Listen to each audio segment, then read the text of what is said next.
हे संसार के बंधुआ दासों, अनेक प्रभातों में मेरी प्रेमपूर्ण कृपालुता की बयार तेरे ऊपर से होकर बही है और तुझे लापरवाही की शया पर प्रगाढ़ निद्रा में निमग्न पाया है। तेरे हाल पर विलाप करती हुई वह वहीं लौट आई है जहां से उसका आगमन हुआ था।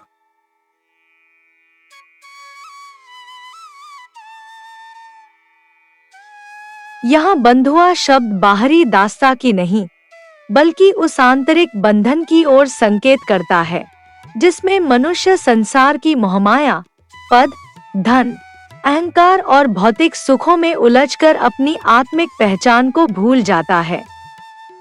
पवित्र लेख कहता है कि अनेक प्रभातों में मेरी प्रेमपूर्ण कृपालुता की बयार तेरे ऊपर से होकर बही है।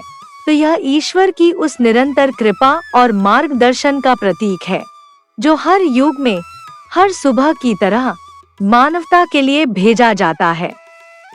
बहाई शिक्षाओं के अनुसार ईश्वर कभी मानव से दूर नहीं होता, उसकी करुणा सदैव प्रवाहित होती रहती है, प्रार्थनाओं, शिक्षाओं और ईश्वरीय अवतारों के माध्यम से।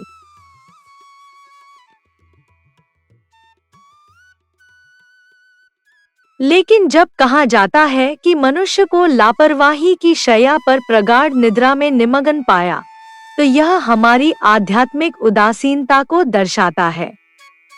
हम सत्य को सुनते हैं, संकेतों को देखते हैं, फिर भी आत्मिक जागृति के बजाय आराम और आदतों की नींद को चुन लेते हैं। अंत में कृपा की बयार का लौट जाना हमें चेतावनी देता है कि ईश्वर की कृपा को पहचानना और उसका उत्तर देना मनुष्य की जिम्मेदारी है।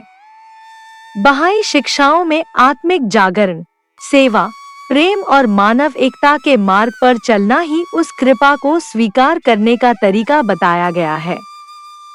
यह पवित्र लेख हमें आत्ममंथन के लिए आमंत्रित करता है कि क्या हम जाग रहे हैं या अभी भी संसार की नींद में डूबे हुए हैं।